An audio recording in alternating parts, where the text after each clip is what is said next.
यशोमती मैया से बोले नंद लाला, राधा क्यों गोरी मैं क्यों काला, राधा क्यों गोरी मैं क्यों काला।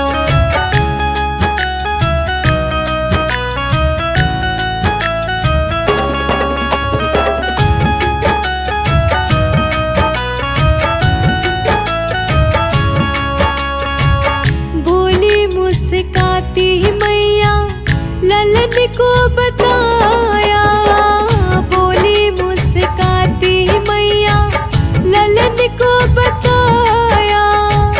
कारी अंधियारी आधी रात में तू आया, लाडला कन्हैया मेरा हो,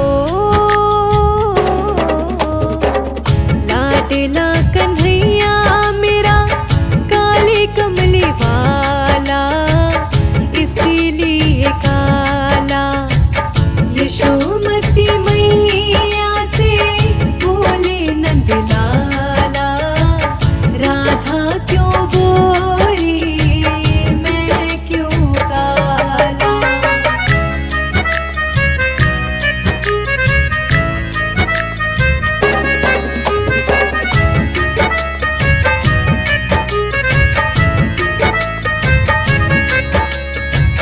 बोली मुस्काती मैया सुन मेरे प्यारे, बोली मुस्काती मैया सुन मेरे प्यारे। गोरी गोरी राधिका के नैन कजरारे, काली नैनो वाली ने हो,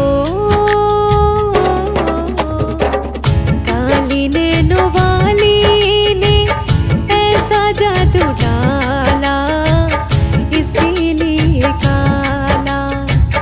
यशोमती मैया से बोले नंद लाला, राधा क्यों गोरी मैं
की टिकट कटा दे मनमोहन, बैठ रेल में जाऊं रे मेरे बांके बिहारी, बैठ रेल में जाऊं रे मेरे बांके बिहारी।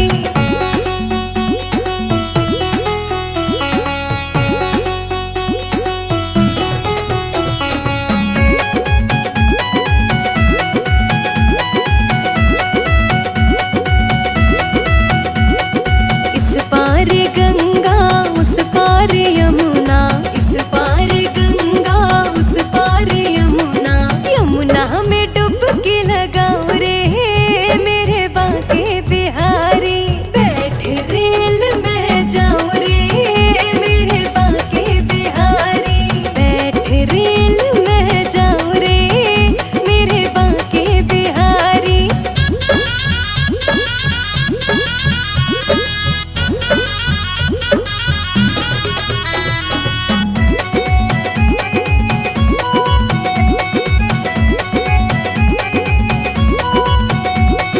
दोने में रबड़ी हाथों में जलेबी, दोने में रबड़ी हाथों में जलेबी, बैठ रेल में खाऊं रे मेरे बांके बिहारी, बैठ रेल में जाऊं रे मेरे बांके बिहारी, बैठ रेल में जाऊं रे मेरे बांके बिहारी।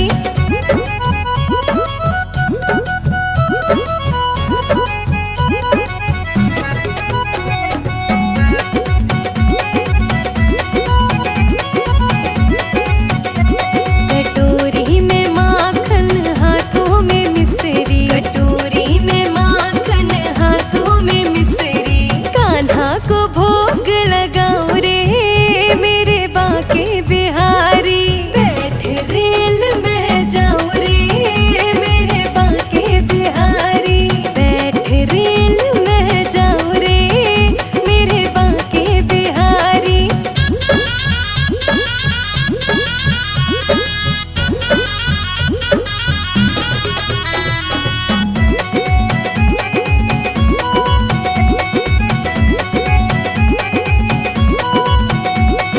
हाथों में ढोलक हाथों में चिमटा, हाथों में ढोलक हाथों में चिमटा, बैठ भजन में गाऊं रे मेरे बांके बिहारी, बैठ रेल में जाऊं रे मेरे बांके बिहारी, बैठ रेल में जाऊं रे मेरे Banke Bihari. Aman Academy Music. Yeah.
Bhole बाबा ने भोले बाबा ने भोले बाबा ने सीट दई भांग की बूंदियां पड़ने लगी। भोले बाबा चले कैलाश बूंदियां पड़ने लगी।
का